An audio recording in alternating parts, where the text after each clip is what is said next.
Balaji classes bye Balaji sir. चलिए हम आपको बताते हैं क्वेश्चन नंबर 1 की बात करते हैं। एक वस्तु का ताप, पॉलिटेक्निक के क्वेश्चन नंबर 1 की वही इंपॉर्टेंट प्रश्न जो कि बार बार परीक्षा में आते हैं। एक बार इस पेपर को पूरा देख डालिए, बस एक ही बार में कंप्लीट हो जाएगा। एक वस्तु का ताप केल्विन पैमाने पर नापने से x केल्विन पाया जाता है और फ़ारेनहाइट पैमाने पर नापने पर इसका ताप x डिग्री फ़ारेनहाइट पाया जाता है। तो x का मान जो होगा वो हमारा 574.25 होगा। जो x का मान जो होगा हमारा क्या होगा, 574.25 होगा। चलिए आगे मैं सेकंड प्रश्न की बात करता हूँ। दूसरे प्रश्न पे आते हैं। दूसरा प्रश्न क्या है, जब एक चुंबक को कुंडली के पास लाया जाता है तो प्रेरित विद्युत वाहक बल किस पर निर्भर करती है। तो प्रेरित जो विद्युत वाहक बल है वो किस पर निर्भर करती है, तो ये जान जाइए कुंडली के प्रतिरोध पर। किस पर निर्भर करती है भैया, कुंडली के प्रतिरोध पर निर्भर करती है। चलिए आइए 53 नंबर क्वेश्चन की बात करता हूँ। 53 नंबर और 54 नंबर। सबसे पहले मैं 53 नंबर क्वेश्चन की बात करता हूँ। 53 नंबर क्वेश्चन में क्या कहा गया है, तार बी की लंबाई, त्रिज्या तथा प्रतिरोध सभी तार ए की राशियों से दोगुने हैं। तार ए तथा बी के विशिष्ट प्रतिरोधों का अनुपात होगा। तार ए तथा बी के विशिष्ट प्रतिरोधों का अनुपात, तो यहाँ पर अनुपात हमारा क्या होगा, 1:4 होगा। क्या होगा, 1:4 होगा। आइए आगे बात करते हैं। क्वेश्चन नंबर 54 की मैं बात करता हूँ। 54 नंबर क्वेश्चन क्या कह रहा है, यदि दो धात्विक टुकड़ों का पानी में उछाल समान है तो इसके लिए पर्याप्त शर्त हैं। सबसे पहला शर्त क्या दिया है, दोनों का घनत्व समान हो। दूसरा, दोनों को पानी में डूबे आयतन समान हो। तीसरा, उन दोनों का वायु में भार समान हो। और चौथा, दोनों का आयतन समान हो। तो सबसे सही आंसर जो होगा, दोनों के पानी में डूबे, दोनों के, ये जो दूसरा वाला ऑप्शन होगा बी वाला, दोनों के पानी में डूबे आयतन क्या हो, समान हो। आयतन क्या हो, समान हो। चलिए आगे 54 नंबर के बाद 55 नंबर क्वेश्चन की बात करता हूँ। 55 नंबर क्वेश्चन क्या दिया गया है, क्वेश्चन 55, एक 50 किलोग्राम द्रव्यमान वाला व्यक्ति एक रोटी खाने पर 84 मीटर और ऊपर चढ़ सकता है यदि उसके शरीर की दक्षता 49% है। तो रोटी से प्रदत्त उष्मा का मान जो होगा वो 48.02 क्या होगा, 02 कैलोरी, 48.02 कैलोरी का। चलिए आगे बात करते हैं। 10 वोल्ट विभवांतर के दो बिंदुओं के बीच एक इलेक्ट्रॉन को ले जाने में कार्य करना पड़ेगा। तो एक इलेक्ट्रॉन को ले जाने में जितना कार्य करना पड़ेगा उसका मान होगा 1.6 × 10⁻18 जूल। 1.6 × 10⁻18 जूल। चलिए आगे बात करते हैं। 0 डिग्री सेल्सियस वाले बर्फ के एक टुकड़े को 0 डिग्री सेल्सियस ताप वाले जल में डालने पर बर्फ का टुकड़ा क्या होगा, बताइए। पिघल जाएगा या नहीं पिघलेगा, या कुछ पिघलेगा, या समय पर निर्भर करता है। तो आप ये जान जाइए, नहीं पिघलेगा। क्या होगा, नहीं पिघलेगा, क्योंकि बर्फ का भी जो होता है 0 डिग्री सेल्सियस बर्फ है 0 डिग्री तापमान में, उसी तापमान में उसी को ले जाने पर वहां पर कोई परिवर्तन नहीं होता है। आगे हम बात करते हैं क्वेश्चन नंबर 58 की। क्वेश्चन नंबर 58 क्या कह रहा है, एक 2 किलोग्राम की वस्तु 10 मीटर ऊंचाई से पृथ्वी पर गिरने के बाद 6 मीटर ऊंचाई तक वापस उछल जाती है।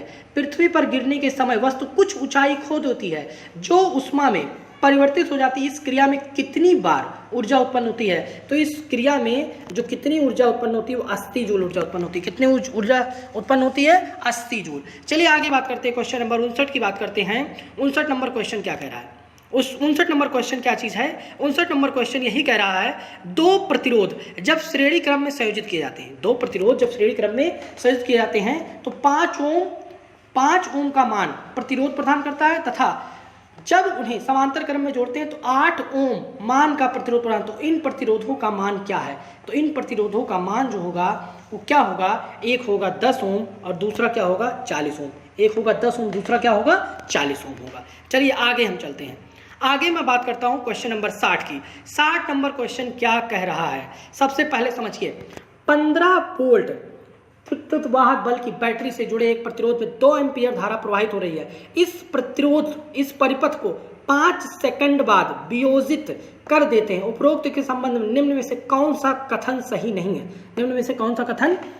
है। इसमें क्या दिया है, पहला ऑप्शन दिया प्रतिरोध में कुल 10 कूलाम आवेश गुजरता है। दूसरा, बैटरी द्वारा विकसित ऊर्जा 75 जूल है। तीसरा, विसरित शक्ति 30 वाट है। चौथा, प्रतिरोध का मान 7.5 ओम है। तो इसमें जो ऑप्शन नंबर हमारा बी है 75 जूल, यही ऑप्शन नंबर सही होगा। 75 जूल यही ऑप्शन हमारा क्या होगा, सही होगा। चलिए आगे मैं बात करता हूँ 60 नंबर के बाद 61 नंबर क्वेश्चन की मैं बात करता हूँ। 61 नंबर क्वेश्चन क्या कर रहा है, एक प्रकाश की किरण वायु से होकर एक द्रव में से गुजरती है। एक प्रकाश की किरण वायु से होकर एक द्रव में से गुजरती है तो 15 अंश से विचलित हो जाती है। यदि आपतन कोण का मान 60 अंश है तो उस द्रव का अपवर्तनांक क्या होगा, तो उस द्रव का जो अपवर्तनांक होगा हमारा √3/2 होगा। हमारा क्या होगा, √3/2 होगा। चलिए आगे बात करते हैं, क्वेश्चन नंबर 62 की बात करते हैं। क्या दिया है, एक वस्तु पर 6 न्यूटन एवं 8 न्यूटन परिमाण के 2 बल कार्य थे। इन दोनों बलों का परिणामी कभी नहीं हो सकता। इन दोनों बलों का परिणामी जो है कभी 1 न्यूटन इन दोनों बलों का कभी भी परिणामी नहीं हो सकता है। ठीक है, चलिए आगे मैं बात करता हूं 63 नंबर और 64 नंबर क्वेश्चन की मैं बात करता हूं। देख लीजिए 63 नंबर क्वेश्चन, निम्न में से किन भौतिक राशियों के समान विमेय सूत्र नहीं है। किन भौतिक राशियों के समान विमेय सूत्र नहीं है, बल एवं दाब, इनके समान विमेय सूत्र नहीं है। आगे 1 नैनोमीटर के तुल्य है, 1 नैनोमीटर तुल्य है, तो 1 नैनोमीटर कितने के तुल्य है, तो 1 नैनोमीटर जो तुल्य होगा हमारा वो होगा 10⁻⁷ सेंटीमीटर के, 10⁻⁷ सेंटीमीटर के। आगे बात करते हैं क्वेश्चन नंबर 65 और 66 की। सबसे पहले 65 नंबर क्वेश्चन की बात कर लीजिए, पानी पर तैरती किसी वस्तु का आभासी भार, पानी पर तैरती हुई किसी वस्तु का आभासी भार क्या हो जाता है, क्या शून्य हो जाता है, क्या वस्तु के वास्तविक भार के मूल्य के बराबर हो जाता है, नहीं, वस्तु के भार तथा द्रव के भार के अंतर के तुल्य हो जाता है, अंतर की क्या हो जाता है, तुल्य हो जाता है। चलिए आगे बात करते हैं, क्वेश्चन नंबर 66 की बात करता हूं। एक गेंद को 20 मीटर की ऊंचाई से गिराया जाता है, उसी ऊंचाई से 1 सेकंड बाद दूसरी गेंद को उड़ाया जाता है। 2 सेकंड बाद दोनों गेंदों की बीच की दूरी कितनी होगी, तो 2 सेकंड के बाद दोनों गेंदों के बीच की दूरी जो होगी वो 24.5 मीटर होगी। वो क्या होगी, 24.5 मीटर होगी। चलिए आइए मैं 67 नंबर क्वेश्चन की बात करता हूं। यदि कैपिटल W ग्राम धातु कैथोड पर Q कूलाम विद्युत आवेश प्रवाहित होने से जमा होती है तो W समानुपाती है, तो W क्या है, समानुपाती। W जो समानुपाती होगा वो Q के समानुपाती होगा। W किसके समानुपाती होगा, Q के। चलिए 68 नंबर क्वेश्चन की बात करता हूं, वीडियो में बने रहिए, बहुत अधिक समय तक की वीडियो नहीं है। 68 नंबर, 1.5 अपवर्तनांक वाले लेंस की वायु में फोकस दूरी 20 सेंटीमीटर है। यदि पानी का अपवर्तनांक 4/3 हो तो पानी में इसकी फोकस दूरी कितनी होगी, तो पानी में इसकी फोकस दूरी 80 सेंटीमीटर होगी। कितनी होगी, 80 सेंटीमीटर। चलिए क्वेश्चन नंबर 69 की मैं बात करता हूं। 69 नंबर क्वेश्चन, वर्नियर कैलिपर से किसी एक कलम का व्यास नापने पर मुख्य पैमाने का पाठ्यांक 1.25 सेंटीमीटर तथा वर्नियर पैमाने का पाठ्यांक 10 खाने आता है। यदि वर्नियर पैमाने के 20 भाग मुख्य पैमाने के 19 खानों के बराबर हैं तथा मुख्य पैमाने के एक खान का मान 0.5 मिलीमीटर है तो कलम का व्यास होगा, तो कलम का व्यास जो होगा हमारा 1.275 होगा, 1.275 होगा। चलिए मैं 70 नंबर क्वेश्चन की बात करता हूँ। 70 नंबर क्वेश्चन क्या कर रहा है, एक व्यक्ति एक दीवार को धक्का देता है पर विस्थापित करने में असफल रहता है क्योंकि वह कोई भी कार्य नहीं करता, क्योंकि वह कोई भी कार्य नहीं करता है। ऑप्शन नंबर 1 का सही हो, क्योंकि वह कोई भी कार्य नहीं करता है। चलिए आगे मैं बात करता हूँ, आगे क्या दिया है, 1 ग्राम और 4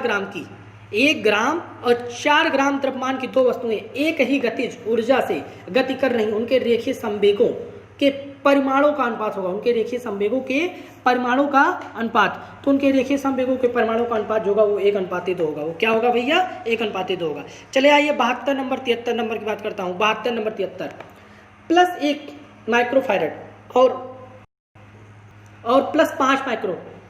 +1 माइक्रोकुलाम और +5 माइक्रोकुलाम के 2 आवेश एक दूसरे के पास रखे हैं तो उनके ऊपर लगने वाले बलों का अनुपात, तो उनके ऊपर लगने वाले बलों का अनुपात जो होगा वो 1:1 होगा। वो क्या होगा, 1:1 होगा। आगे क्या दिया, फ्यूज तार बना होता है तो सीसा और टिन की मिश्रित धातु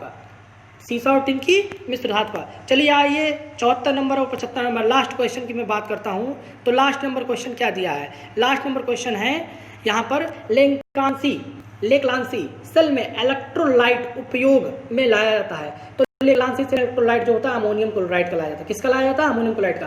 सोने के तार का विशिष्ट प्रतिरोध रो है, जब इसकी लंबाई दोगुनी बढ़ा दी जाती है तो इसका विशिष्ट प्रतिरोध हो जाएगा रो हो जाएगा। क्या हो जाएगा, रो हो जाएगा। तो इस प्रकार हमारी 25 प्रश्नों की एक अटूट श्रृंखला थी। इस श्रृंखला को तैयार करके आप जो है लगातार बने रहिए। अगर नए हैं तो चैनल को सब्सक्राइब कर लीजिए, क्योंकि जिस दिन एडमिट कार्ड आएगा उस दिन से मैं लगातार आपको फटाफट मैं रिवाइज और जो है पेपर जो है अनसॉल्व कराता रहूँगा।